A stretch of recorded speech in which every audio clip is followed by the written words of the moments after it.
Vous vous apprêtez à vivre un voyage passionnant à travers l'histoire de notre ville. De la voix de ses habitants, vous allez découvrir son âme. Laissez-vous inspirer par le courage, la détermination et la créativité de ceux qui ont forgé son destin.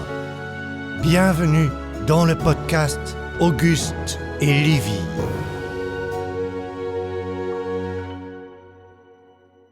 Ce podcast est produit et réalisé par l'agence de communication Bonjour. Fernand Point, je suis resté là presque 7 ans. Donc c'était un homme qui avait tout compris. C'était un homme d'abord, point de vue médiatique, qui était très bon. Et puis il avait aussi une femme exceptionnelle qui était donc Mado Point. Et si vous voulez, ce restaurant a fait un peu ce qu'on appelle aujourd'hui sortir les cuisiniers de leur cuisine. C'est lui le premier qui était quand même installé comme chef et qui a fait quand même un restaurant qui a dû garder 3 étoiles pendant plus de 50 ans. Aujourd'hui et pour ce premier épisode d'Auguste et Livy, j'ai l'honneur de recevoir Monsieur Patrick-Henri Roux, chef passionné et créatif, récompensé par 2 étoiles Michelin. Il nous emmène dans les coulisses de l'illustre pyramide. Bonjour. Monsieur Henri Roux. Bonjour. Est-ce que dans un premier temps, vous pouvez vous présenter et nous expliquer comment vous avez découvert la cuisine et quel a été votre parcours avant votre arrivée à Vienne et à la pyramide ? Ben voilà, moi je m'appelle Patrick-Henri Roux, je suis depuis 35 ans le chef et propriétaire de cet établissement qui a 201 ans d'existence cette année. Mon parcours il est typé cuisine parce que j'avais la chance d'avoir un oncle qui officiait dans une école hôtelière dans les Vosges. Et je dirais un petit peu par naturalité ou peut-être par des fois obligation parce que j'allais l'aider. J'ai payé mon premier vélo, ma mobilette, ma première moto avec mes extras. Avec lui le samedi dimanche à faire des fêtes, des mariages, des baptêmes. J'ai rencontré l'école hôtelière et puis j'ai commencé on va dire un parcours qu'on appelle le compagnonnage un petit peu chez nous dans notre métier. Où on va se perfectionner dans différentes maisons. J'ai commencé à l'auberge Bressane à Bourg-en-Bresse qui avait 2 étoiles Michelin. J'ai fait 3 ans là-bas, j'ai fait une année d'armée chez un contre-amiral, donc ça m'a permis de continuer à faire mon métier dans les meilleures conditions possibles à Hyères, à la base aéronavale. Et puis après, je suis parti, on va dire, à côté de Besançon, chez un monsieur qui était réputé pour le gibier et tout ça. Donc il avait une étoile Michelin. C'était un peu le Fernand Point local, 1m95, 165 kg. Un personnage. Un personnage, voilà, un joli sumo. Et puis je suis parti en Bretagne pour voir les poissons, les crustacés. Après je suis venu chez Georges Blanc à Venat. Je suis parti un petit peu chez Berlin en Alsace. Puis un petit peu chez Robuchon à Paris. Et après j'ai pris mon premier poste de chef dans le midi de la France, à Mougins, à côté de Cannes, où j'ai obtenu ma première étoile Michelin en 1987. Et en 89 est arrivée l'opportunité de reprendre la pyramide. Bon, il faut savoir aussi que pour le bien des choses, c'est que j'ai fait ce parcours-là avec mon épouse parce que je l'ai rencontrée dès le début de mon compagnonnage en tant que salarié, on va dire. Et on ne s'est jamais quitté depuis et on ne s'est toujours pas quitté. Voilà. Et donc je suis venu à la pyramide en 1989, voilà, en juin, reprendre ce vénérable établissement que j'ai ouvert le 18 juin, parce que je me suis dit, c'est l'appel du général de Gaulle, ça me portera chance. Donc j'ai réouvert cette maison le 18 juin 89. Au Poirier Idéal, c'est le premier nom qui a porté le restaurant à sa création en 1822 par la famille Chambertin. Il sera ensuite repris par la famille Gueux en 1880, puis par un certain Auguste Point en 1922. L'histoire bascule réellement quand le fils Fernand Point reprend l'établissement au décès de son père et le rebaptise la Pyramide. Il deviendra en 1933 le premier chef à obtenir 3 étoiles Michelin et pendant une trentaine d'années, le restaurant fait à lui seul la renommée de Vienne et est considéré comme le sommet de l'art culinaire. Toutes les vedettes et les chefs d'État de l'époque s'y bousculent. Malheureusement, Fernand Point décède en 1955 et l'établissement est alors repris par sa femme, Mado, puis revendu à son décès en 1986 à un groupe immobilier. Quand vous êtes arrivé en 1989, la pyramide était en mauvaise posture. Qu'est-ce qui vous a convaincu de venir et quelles étaient vos ambitions à l'époque ? Alors, il n'y avait pas vraiment de motivation parce que le groupe immobilier qui avait racheté à Madame Point était détenu par un monsieur qui s'appelait Monsieur Vary, qui était un amoureux de la cuisine française. Et lorsqu'il a appris que la pyramide était presque acheté par des Japonais, il s'est dit c'est inadmissible, on ne peut pas laisser cet établissement partir aux mains étrangères, on va dire, parce que ce groupe japonais voulait acheter le nom Fernand-Point, pour en faire une école hôtelière. Ah d'accord. Voilà. C'était C'était l'école hôtelière à Tori, au Japon, et il l'a acheté. Mais malheureusement, quelques semaines après avoir acheté cet établissement, ce monsieur a malheureusement développé un cancer fulgurant, il est parti en quelques mois. Et donc son directeur général a pris les rênes de l'établissement et a dit on ne peut pas laisser l'établissement comme ça ne marchera pas. Donc on va fermer, on va tout casser, on repartira à zéro. Donc la maison a fermé pendant quasiment presque 2 ans pour être entièrement rénovée. On est passé de 500 mètres carrés au plancher développé à 3300. Oui, quand même. Et on a construit un hôtel de 23 chambres qui n'existait pas, restaurant, enfin, etc., bar. Donc après 21 mois, c'est moi qui ai pris la direction générale de l'établissement avec mon épouse. Et pourquoi je suis arrivé à Vienne? Rien ne me prédestinait à ça parce que je voulais rester dans le midi de la France parce que je m'y plaisais beaucoup, malgré que je sois franc-comtois. Mais je n'avais pas la possibilité de pouvoir acheter le restaurant dans lequel je travaillais là-bas dans le midi. D'accord. Et surtout, j'ai eu ce poste parce que moi, j'avais qu'une étoile Michelin, j'étais jeune, j'avais moins de 30 ans, ma femme 27. Et c'est parce que personne n'en voulait. Aujourd'hui, tout le monde dit, ouais. Pourquoi? Parce que c'était un poids, une épée de Damoclès au-dessus de cet établissement. Premier 3 étoiles Michelin français. Dans cette maison ont été formés des chefs illustres, Bocuse, Trois-Gros, Chapelle, Louis Houtier, les frères à Berlin, Claude Perrault du Vivarois à Paris, Jean Banchet, Michel Blanchet aux États-Unis, Romeyer, Pierre Winans, le Comme chez soi à Bruxelles. Ça a été une kyrielle de chefs parce qu'il fallait passer par cet établissement auparavant. Les fils de chefs venaient s'y former, enfin, etc. Et donc, si vous voulez, moi je l'ai eu parce que personne n'en voulait. Parce qu'ont été sollicités, le groupe immobilier a sollicité des pointures, on va dire. Il y avait les chefs de Bocuse ont été contactés, Pierre Gagnère, il y a eu Alain Ducasse, Jacques Chibois dans le Midi, Christian Villers au Martinez à Cannes, des chefs de renommée qui étaient capés. Le chef de 3 étoiles à Crécy en Suisse. Et les gens ont tous eu peur. C'est un peu comme si quelqu'un reprenait le restaurant Bocuse fermé depuis 2 ans. Voilà. Oui. J'étais dans le même cas de figure. C'est l'empreinte. Voilà, l'empreinte qui était là, omniprésente, qui avec un poids non presque insupportable pour les gens à l'époque. Hein. Et puis la peur, qui des fois s'inscrivait sur le... Et moi je l'ai eu parce que ben voilà, je me suis dit... avec mon épouse, on s'est dit, le train passe, c'est soit on monte dans le train, on sait qu'on prend de gros risques. Si on ne prend pas ce risque, bah, peut-être un jour, on se mord les doigts de dire pourquoi je n'ai pas essayé. Donc, on l'a fait. Voilà. C'est comme ça qu'on est arrivé en 89. Hein. Un peu rapidement, mais voilà. Ce qu'on disait, l'empreinte de Fernand-Point, elle est très présente. Alors déjà à Vienne, mais aussi du coup dans le milieu de la gastronomie, dans le monde entier. Est-ce que ça vous a pas fait peur au début? Vous vous êtes dit allez, on y va, on tente et on verra. Et est-ce qu'aujourd'hui encore, c'est un héritage qui peut être lourd à porter ou c'est plus une fierté d'avoir repris sa maison en fait, son établissement? Alors, si vous voulez, je vais être très sincère avec vous. On est venu ici parce que l'opportunité était belle. Quand vous avez moins de 30 ans et qu'on vous donne la possibilité de reprendre un restaurant aussi réputé, on s'est dit, on donne tout ce qu'on a dans le fusil et puis on y va, quoi. Hein. Ça passe, ça casse. Ma foi, si ça casse, on verra. Mais je crois qu'aussi il y avait la jeunesse, l'insouciance.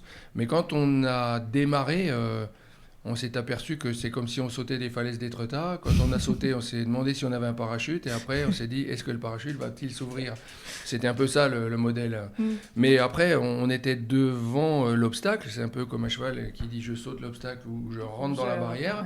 Nous, on a dit, bon, on saute l'obstacle, on verra. Et puis, on y va, on avance. Et puis, on a dû se poser très vite, philosophiquement, la question de dire, mais qu'est-ce que je vais dire aux gens? Pourquoi je suis là? Un jeune con qui arrive du Midi de la France, inconnu ici, qui n'est même pas passé par cette maison. J'étais même pas passé par aucun des gens des chefs qui étaient passés ici. Alors, donc, vous voyez, j'avais quand même un sacré handicap, comme au tiercé. Et si vous voulez, j'ai dit aux gens qui sont venus nous fréquenter les premiers jours, écoutez, moi, je suis venu là avec mon épouse pour essayer de faire continuer la belle histoire de cette maison. Soit vous nous aidez, soit détruisez-nous très vite, comme ça au moins ça, on n'en parle plus. On n'en parle plus et voilà, on fera autre chose. On arrache le pansement. Voilà, c'est ça. C'est un peu ça. Et donc, voilà, en 89, on a monté une équipe, un peu dans l'urgence, et on a ouvert cet établissement au public. Et alors, on était sous les feux de la rampe, tout de suite. Bien sûr, on était surveillés du coin de l'œil par les anciens chefs qui avaient été formés ici, que ce soit Chapelle, Bocuse, Trois-Gros, pour les régionaux de l'étape, on va dire ça. Et c'est vrai que... voilà, on a dû donner tout ce qu'on avait dans le fusil tout de suite. La chance qu'on a eue, c'est que on a vraiment été à fond sur le dossier et on a obtenu une première étoile Michelin en 7 mois. Donc ça a galvanisé un petit peu les troupes. Ouais. Alors ça a attisé un petit peu la foudre de guerre parce qu'obtenir en 7 mois une étoile Michelin, c'était vraiment un peu exceptionnel à l'époque. Et puis on s'est accroché. L'année suivante, on a eu les 4 petites maisons rouges pour l'accueil, le service en restauration et en hôtellerie. Et l'année suivante, on a obtenu la 2e étoile Michelin en 92. Donc ça a été très vite. Ça a été quasiment 2 ans et demi pour avoir 2 étoiles. Ma foi, aujourd'hui, on ne regrette rien parce que moi, mon objectif, ça avait été de faire continuer la belle histoire de cette maison et c'est toujours le cas. Si vous voulez, nous, c'est une maison de famille maintenant. On est propriétaire mur et fond de cet établissement. On s'est attaché. Je pense que par contre, sur les 4 familles qui ont été propriétaires de la maison, c'est peut-être nous qui aurons mis le plus d'argent dans la maison, je pense. Ça, c'est vrai qu'on a tout mis dans les rideaux, comme ça, on s'est dit, le banquier ne nous les prendra pas. Mais si vous voulez, on a eu à cœur de développer, améliorer sans cesse le confort, l'ambiance, l'atmosphère qui règne dans l'établissement. Avoir aussi un excellent équipage parce que c'est un peu comme dans le jazz, si vous pouvez être un excellent musicien, mais si vous n'avez pas vos solistes avec vous, le réglage, le son, etc., nous, on a 14 corps de métier qui travaillent dans l'établissement et qui doivent s'agglutiner un peu comme des abeilles pour fournir le meilleur miel possible, quoi. Voilà. Et justement, depuis 1822, donc il y a 4 familles qui sont succédées à la tête de cet établissement. On sait que vous travaillez avec vos enfants et votre épouse. Est-ce que cette dimension familiale, elle est importante pour vous ? Si vous voulez, on fait plus de choses et on va plus vite. Ouais. Oui, c'est ça aussi, c'est qu'il y a moins de gêne, mais comme j'avais travaillé dans la Marine nationale, le contre-amiral pour qui je travaillais, je lui dis mais comment vous faites pour commander, il commandait 40 000 personnes. Et il me dit tu fais le système du sous-marin. Quand tu as une famille ou des collaborateurs, le sous-marin, tu mets des compartiments et tu mets chacun un membre de ta famille dans un compartiment. S'il y a un problème et que le compartiment fait défaut, tu coules le compartiment, ça ne fera pas couler le sous-marin. Voilà, message reçu, 5 sur 5. Je vous ai bien capté, Alpha Tango. C'est un peu ça. Donc j'ai séparé, ma femme s'occupe de la gestion, la comptabilité, l'informatique, le droit, le social, etc. et bien d'autres choses. Ma fille s'occupe de agences de voyage, des tours opérateurs, de la caisse, des gens qui sont dédiés à l'accueil et à l'hôtel. Mon fils s'occupe de tout l'embauche des collaborateurs, des travaux avec moi et du bien-être, on va dire, social et puis en même temps des réseaux sociaux. Il fait pas mal de choses aussi. Et puis moi, je continue la production avec mon chef de façon à assurer la qualité gustative pour nos clients. Voilà. Ok. Et justement, on compte, je crois, plus d'une trentaine d'anciens membres de vos équipes qui sont aujourd'hui étoilés Michelin. Est-ce que du coup, la transmission, elle passe aussi par là, par le savoir-faire avec vos équipes Je crois qu'on a juste, sans le savoir, mais repris un petit peu l'état d'esprit de l'époque. Puis je crois que c'est parce que c'est des maisons familiales, c'est tout. Les gens viennent passer un temps chez nous, 2 ans, 3 ans, des fois un peu plus même. On a des anciens qui ont plus de 15 ans de maison. Donc, si vous voulez, cette transmission, c'est ce savoir. Nous, ce qu'on veut, c'est lorsque les gens viennent chez nous, c'est les faire grandir. Et lorsqu'ils sortent de notre établissement pour aller vers un autre, c'est amener leur expérience, leur souffle, etc. Alors, on avait une petite question un peu historique, parce que du coup, pour ce podcast, on a rencontré un monsieur de 90 ans qui a vécu toute sa vie à Vienne et qui nous a raconté Vienne pendant la Seconde Guerre mondiale. Et il nous a expliqué qu'à l'époque, Fernand Point avait fermé le restaurant parce qu'il refusait de servir les nazis, tout simplement, les Allemands. Il avait même hébergé certains résistants. Alors, c'est vrai que Fernand Point et Madame Point ont été décorés de la Grande Croix de la Légion d'honneur pour fait de résistance. Ah oui. Alors, le fait que des Anglais soient dans la cave, et certains jours, il était obligé d'ouvrir le restaurant. Ah oui. Mais ça lui servait un peu de caution parce que il faisait un peu de trafic avec les Anglais, les machins, les trucs, etc. Et il recevait des Allemands au restaurant. Voilà. Il a même été condamné, j'ai les preuves par les journaux, il a été condamné parce qu'il ne demandait pas les tickets de rationnement aux gens qui venaient manger. Et il est passé au tribunal correctionnel de Vienne parce qu'il ne demandait pas les tickets de rationnement et parce qu'il mettait trop de crème dans le... Certainement, je pense. Mais voilà, c'est vrai qu'ils ont été décorés de la Grande Croix de la Légion d'honneur pour fait de résistance, Madame et Monsieur Point. Des sacrés personnages. C'est un peu historique. Moi, j'ai beaucoup d'histoires de cette maison parce qu'en 1935 ans, beaucoup de gens m'ont soit apporté des éléments, voilà, j'ai aussi le livre d'or où je vois la signature du maréchal de Latte de Tassigny, et 3 pages avant, il y a le maréchal Göring, quand même. Puis Vienne était un petit peu dans un endroit particulier, parce qu'on était à moitié de la France, et pas très loin de la ligne de démarcation. Donc c'était un passage un petit peu obligé. Mais Fernand Point, je pense avec Madame Point, on fait des choses extraordinaires pour les gens. Il nourrissait les gens qui n'avaient pas assez à manger. Enfin, moi j'ai beaucoup de gens qui m'ont raconté des choses assez épiques, voire même incroyables, quoi. Fernand Point était toujours d'une générosité sans faille, quoi. Et d'ailleurs, quand il est mort en 1955, il était vraiment pas très riche, voire à bord de la rupture. C'est ce qui a été souvent dit, parce qu'il était trop généreux. Oui. Voilà, c'était un doux géant. Les gens de Vienne l'appelaient le doux géant de Vienne, parce qu'il faisait 1m96, 169 kg et 165 de tour de taille. Voilà, et d'autres, alors certaines personnes disaient surtout ne réveillez pas le doux géant, il peut être dangereux. C'est pour ça qu'il était aussi populaire et que ça reste aussi encore Ouais, ses meilleurs amis le surnommaient Magnum parce qu'il en ouvrait 2 par jour, mais il buvait pas tout, mais voilà. Il faisait plaisir à ses amis, en tout cas. Oui, voilà. Puis il avait, un peu comme Monsieur Paul Bocuse, je pense, on peut dire, a été un de ses élèves, parce qu'il avait cette dérision tout le temps par rapport aux gens qu'il rencontrait. Voilà, il y a des moments un peu mouvants. Au début, quand je suis arrivé, en 1990, une dame avec un monsieur richissime sont arrivés en Rolls-Royce ici. Et cette dame m'explique, elle arrive en vélo avec son petit chien dans le panier, et son mari arrive avec le chauffeur à la Rolls-Royce. Et je lui dis, mais comment ça se fait que vous êtes venu en vélo? Qu'est-ce qui se passe? Elle m'explique, nous on était des jeunes Allemands, dont on n'était pas du tout pour le pouvoir nazi. Et donc, on est très vite parti aux États-Unis. Et quand on est arrivé aux États-Unis, on s'est mariés, on a vécu la période de la guerre. Et après la guerre, nos amis nous ont offert, comme cadeau de mariage, un voyage en France. Et donc, on l'a fait à vélo. Et il nous avait dit, tu sais, si par contre vous passez à côté de Lyon, arrêtez-vous à Vienne, parce que là-bas, il y a le plus grand restaurant de France, on en entend parler jusqu'aux États-Unis. Et donc, ils se sont arrêtés devant le restaurant. Ils étaient en train de lire le menu, et un monsieur imposant vient les voir, il dit, vous faites quoi? Il dit, ben voilà, nos amis nous ont dit que c'était le meilleur des restaurants du monde, mais nous, on n'a pas l'argent pour venir manger là, mais on voulait, nos amis nous ont dit, on s'est arrêté là. Il dit, ben venez, je vais vous montrer et tout. Il nous fait asseoir, et tout d'un coup, un maître d'hôtel nous met une nappe, des verres, de l'argenterie et tout ça. Et ce monsieur discute avec nous, nous demande d'où on venait, enfin, etc. Et puis, il arrive plein de choses à manger, etc., etc. Et puis, à la fin du repas, le monsieur disparaît. Et on s'est dit, mais ça se trouve, on s'est peut-être fait avoir. Est-ce que la personne ne s'est pas fait inviter et on n'avait pas assez d'argent pour payer, enfin, etc. Et puis, à la fin du dîner, on dit, mais voilà, on était tellement gênés. Et le maître d'hôtel nous dit, écoutez, vous avez déjeuné avec Monsieur Point, le propriétaire de l'établissement. Et ce qui est important pour lui, il va venir vous voir, c'est que vous ayez passé un bon moment. Et dit, au moment de reprendre nos vélos, ce monsieur arrive et dit, ça va, vous étiez content, vous avez bien mangé. Il dit, oui, nous, on ne pourra jamais vous remercier. Qu'est-ce qu'on pourrait faire pour vous remercier? Et dit, vous avez qu'à dire que je suis le meilleur restaurant du monde.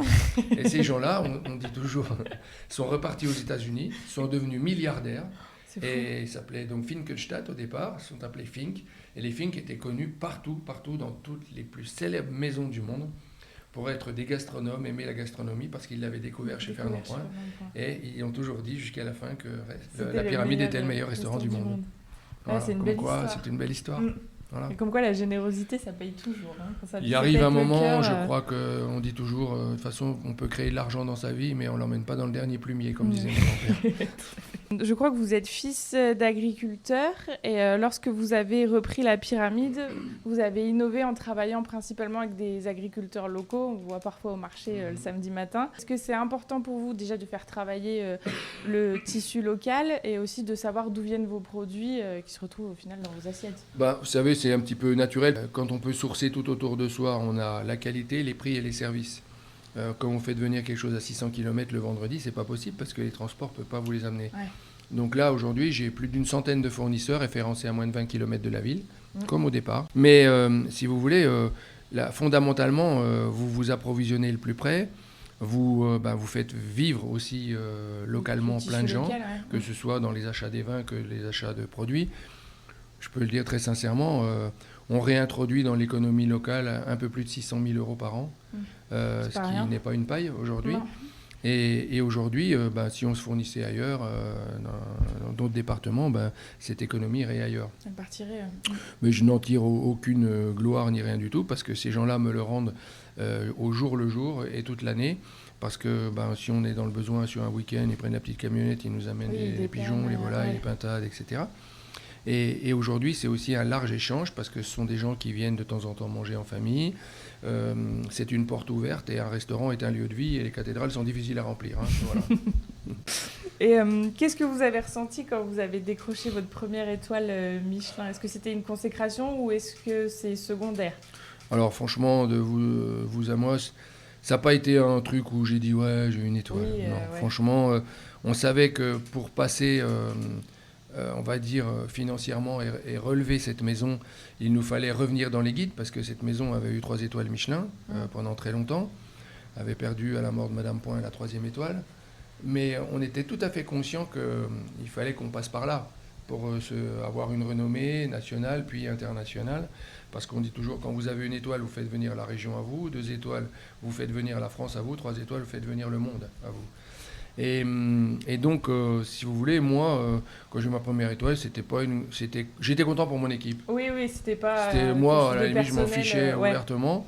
Mais d'abord, j'ai jamais fait à manger pour des étoiles, j'ai toujours fait à manger pour mes clients. C'est pas pareil. Parce que quand on peut travailler pour des médias, on peut travailler pour des réseaux sociaux ou autres, mais moi je travaille pour mes clients, pour leur donner la satisfaction, leur donner envie de revenir, et puis ne jamais oublier que c'est une entreprise, nous sommes des commerçants, et que la maison a besoin financièrement de bien vivre et de pouvoir se développer. Tous les travaux qu'on fait, ils ne se font pas par l'opération du Saint-Esprit, ils se font grâce à un investissement régulier, récurrent, qui permet d'apporter toujours un meilleur confort à nos clients, quoi. Et justement, depuis votre arrivée, vous n'avez cessé de vous réinventer. Donc il y a l'intégration à Relais-Château, l'ouverture de l'épicerie fine, le PH3, plus récemment l'espace où l'on se trouve de cocktails. Comment est-ce que naissent toutes ces idées ? Pourquoi ce besoin d'innover constamment ? C'est pour rester attractif, en fait, pour décloisonner aussi peut-être le côté gastronomique qui malheureusement n'est pas accessible à tout le monde. Voilà. Si vous voulez, c'est aussi, on vit avec les codes sociaux et sociétaux. Oui, peut-être il y a 35 ans, quand je suis arrivé, je n'aurais pas fait un établissement dédié au cocktail, par exemple. Mais chaque chose a sa raison. À chaque fois qu'on fait un investissement, on pense à faire du plus pour nos clients et de faire du moins pour nos collaborateurs. C'est-à-dire moins de fatigue, moins d'échanges, moins de manipulation, etc. Donc on a fait un gros travail là-dessus, sur l'ergonomie, etc. Et puis la deuxième chose, c'est qu'il faut voir l'évolution sociale et sociétale. À l'époque, on ne venait que manger au restaurant, point, fini. Voilà, aujourd'hui, on vient pour partager une expérience, échanger, partager avec sa famille, ses amis, en affaires. Et toutes ces choses ont une vraie raison, entre guillemets. Donc moi, j'ai construit ces investissements, entre guillemets. J'ai ouvert le bistrot en 1999. Pourquoi ? Parce que ma fille venait de nous rejoindre, me dit le mardi, mercredi, quand on était fermé au restaurant gastronomique, malheureusement les clients étaient un petit peu désappointés, qui venaient à l'hôtel ne pouvaient pas manger. Donc, alors j'ai dit on va ouvrir un espace qui nous permettra, pour ce qui s'appelle l'espace PH3, qui nous permettra de mieux recevoir les gens, être une porte ouverte à des gens qui n'auraient pas pu ou n'auraient pas osé venir manger dans notre établissement, et de ce fait, je dirais, conforter une offre aussi, être au courant de ce qui se passe chez soi dans sa région, et ça c'est plutôt bien. Et c'est comme ça que le bistrot est né en 99. Et moi, dans mon état d'esprit, je m'étais dit, quand j'aurais fait 8 à 9 000 clients par an au bistrot, j'aurais déjà fait très fort. Oui. Là, aujourd'hui, on en fait quasiment 25 000, quoi. Donc, en termes de chiffres, voilà, ça veut dire qu'on ne s'est pas trompé dans le sujet. La gastronomie reste présente, mais l'âge faisant, comme ça fait 35 ans que je suis là et que je suis arrivé à 30 ans, donc vous voyez le sujet, je me dis que j'aurais peut-être besoin d'écrire de nouvelles histoires avec mes enfants, et qu'il ne faudrait pas qu'à un moment clé, lorsqu'un jour on reculera peut-être, que la gastronomie soit le point d'ancrage ultime et unique de cet établissement devant lequel on pourrait, cette fois-là, au lieu de sauter des falaises d'Étretat, on sauterait dans un trou, et de dire qu'il y a un côté chronophage, de dire le chef va partir, etc. Donc la maison va tomber. Là, aujourd'hui, on est pluridisciplinaire, on va dire, en ayant ouvert des choses très intéressantes. À l'hôtel, on a rénové notre hôtel en 2015. On a mis quand même quasiment près de 3 millions d'euros dans l'établissement, ce qui était colossal pour nous. On a pris un risque, mais énorme. Bon, aujourd'hui, il est assumé. C'est aussi l'avantage des familles, c'est qu'on sait faire le dos rond, on prend sur nous. Voilà, il n'y a jamais eu de distribution de fait au travers des résultats, et nous permettent aujourd'hui de conforter notre établissement. Je pense qu'aujourd'hui, la Pyramide fait partie d'une ville qui se modernise aussi. Je suis très content. Mais nous, on a accompagné cette modernisation de la ville, des routes, enfin, etc., et du centre-ville et tout ça. On l'a accompagné en investissant nous aussi, en disant... Peut-être sommes-nous un exemple pour dire aux gens, mais allez-y, quoi. Nous, on l'a fait, pourquoi vous ne le feriez pas? Et si vous voulez, être prêt pour l'avenir, c'est tout, quoi. Et qu'aujourd'hui, la maison, elle a 201 ans, moi, j'espère qu'elle en aura un jour 300. Est-ce qu'il y a un plat que vous considérez comme emblématique de votre identité culinaire, un plat à signature? Alors, il y en a toujours eu, parce que, si vous voulez, d'abord, la maison est marquée par Fernand Point, a été quand même un sommet de la cuisine française. Alors, on a des plats classiques de l'ancienne maison. Si les gens nous demandent le turbo champagne, la poularde de Bresse en vessie aux truffes, s'ils nous demandent des choses là, ils sont là. Voilà. Et on satisfait les clients. Et nous, on a inscrit, après notre arrivée en 89, on avait fait une carte moitié Fernand Point, moitié moi, pour montrer aux gens qu'on savait interpréter, mais qu'on savait aussi être nous. Et au fil des ans, ça a pris sa place. Maintenant, voilà, on fait une cuisine... je dirais aujourd'hui très légumineuse, légère, fine, élégante, je dirais même raffinée. Voilà, je pense que c'est pour ça que les gens nous fréquentent plutôt très bien. Mais on est plutôt dans son siècle, là aussi, c'est ça aussi, parce que Fernand Point, il mettait quasiment 1 litre de crème pour faire un turbo champagne. Maintenant, voilà. Maintenant, les gens, voilà, on ne vient pas non plus tous les jours au restaurant gastronomique, donc on peut faire une incartade. Mais aussi, on pense au bien-être des gens. Oui, à sa santé, c'est ça, à la santé, à nous-mêmes aussi, quoi. Voilà. Et puis après, c'est aussi des maisons qui doivent être bien gérées, avec des bonnes marges. Voilà, avec toujours... Mais on a toujours eu le culte du produit. Le culte du produit, c'est des beaux produits d'exception, turbo, enfin, etc., filet de bœuf, enfin, etc. Donc, il faut qu'on trouve les racines, il faut qu'on trouve les gens qui savent le faire, qui savent... Et puis après, c'est à nous de l'interpréter. C'est comme la musique, comme le jazz, quoi. C'est pareil. Oui, il y a le jazz soliste, le jazz pur, et puis le jazz organisé, le philharmonique. Et aujourd'hui, quel conseil est-ce que vous donneriez à un jeune ou une jeune passionnée de cuisine qui rêverait de travailler dans vos cuisines ou de suivre vos pas? Moi, je dirais qu'en premier lieu, comme tout cuisinier ou toute personne qui s'installe, vous parliez tout à l'heure des 30 personnes qui aujourd'hui sont installées, anciennes chez nous, mais sont tous des chefs étoilés, il y a même 2, 3 étoiles à l'étranger. Ce sont tous des gens qui ont travaillé avec passion. C'est-à-dire où ils étaient un peu habités par la cuisine et par le reste aussi, il faut savoir gérer des maisons, mais ils étaient animés par une passion. La passion de bien faire, la passion de faire plaisir aux autres. À partir du moment où vous avez le mot passion qui est inscrit à l'intérieur de votre crâne, je crois qu'il n'y a pas grand-chose qui peut vous faire reculer. Et puis après, par contre, je le disais tout à l'heure, apprendre à bien gérer ses maisons, parce qu'aujourd'hui, la clé du succès, ce n'est pas que de faire des bons plats, c'est de amener sa maison à un niveau, je dirais, de respect, de pécunier aussi, qui permettent de tenir le choc pour pouvoir mieux encore chaque jour vous exprimer. Aujourd'hui, c'est ça. J'insiste un peu là-dessus parce que aujourd'hui, c'est lourd de conséquences. Si vous vous jetez la tête la première en disant je vais faire de la cuisine, mais il faut voir aussi tous les autres paramètres. Là, on parle que de la cuisine, mais c'est l'accueil, le service, le sourire, la gentillesse, le cadre, le confort, l'ambiance et l'atmosphère qui règnent dans un établissement. Toutes ces toutes petites choses subtiles que des fois un béotien ne va peut-être pas interpréter, mais va dire « Ah, on a passé une bonne soirée, moi tout va bien parce que personne n'a rien vu ». C'est un peu comme vous allez au concert ou voir un joli film, en voyant pas tout le travail qu'il y a derrière. Alors il y a des gens qui sont affûtés, qui voient tout ce travail qu'il y a derrière et mesurent ce que ça peut représenter. Mais aujourd'hui, c'est pas qu'une assiette. Faut savoir, on décerne une étoile Michelin que pour une assiette. Tout le reste, c'est donné par d'autres critères. Mais aujourd'hui, on a vraiment besoin de prendre ça en compte, quoi.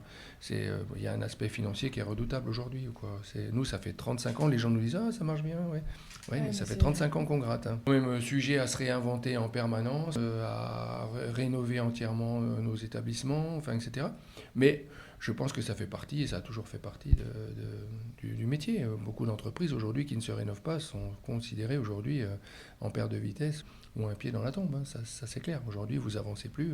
À partir du moment où même vous n'avancez plus du tout, Fini, considérez que vous reculez. Quoi. Voilà. Donc aujourd'hui, on y va avec la passion, mais il faut venir armé maintenant. Il faut être armé en comptabilité, en gestion, en développement, en réseaux sociaux, en management, en social, etc. Il faut être armé. Vous êtes installé à Vienne depuis plus de 30 ans maintenant. Quelle relation vous avez avec la ville ? Alors, vous savez, quand je suis arrivé ici, c'était un petit peu pareil avec le nombre de couverts que je fais. Je me suis dit, si un jour, j'arrive à faire autant de couverts, parce que j'arrivais d'une maison qui en faisait beaucoup, parce j'étais dans le midi de la France, on faisait à peu près 40 000 couverts par an. Oui. Et je me suis dit, si un jour, j'arrive à faire le même nombre de clients que d'habitants, alors là, je pense qu'il sera passé de l'eau sous les ponts. Et moi, je peux vous dire qu'il y a longtemps que je les ai dépassés, les 30 000. Bravo. Voilà, on est un peu plus de 45 000 à peu près, entre les deux restaurants aussi. Et alors, c'était pas une histoire de concours ou de choses comme ça, mais c'est que quand on a un objectif, ou qu'on dit à un moment donné, je serai là, on le veut. Si moi j'avais dit un jour, je veux 3 étoiles Michelin, je les aurais. Parce que quand on a décidé, on met tous les moyens en exercice pour l'avoir. Moi, j'ai mon chef, il a dit un jour je serai meilleur ouvrier de France, il est meilleur ouvrier de France. Parce qu'il a travaillé pour ça, il a tout fait pour ça. Il s'est dépassé lui-même pour cet objectif-là. Donc aujourd'hui, Vienne est toujours là. Voilà, ça fait plusieurs milliers d'années qu'elle est là. Et puis la pyramide, j'espère qu'elle y sera encore pour quelques temps. Alors, merci beaucoup. Écoutez, c'était un plaisir. Vous êtes prêts au jeu. À mes casseroles. Merci d'avoir pris le temps d'écouter cet épisode. S'il vous a plu et pour ne rien rater de l'actualité du podcast, n'hésitez pas à nous suivre sur les réseaux sociaux. Nous sommes présents sur Facebook, Instagram et LinkedIn. Vous pouvez également nous soutenir et nous aider à financer une 2e saison du podcast en faisant un don du montant de votre choix sur notre page Tipeee. Toutes les infos sont dispo sur notre site internet augustelivy.toutattaché.fr. En attendant, prenez soin de vous et on se donne rendez-vous dans 15 jours pour un nouvel épisode.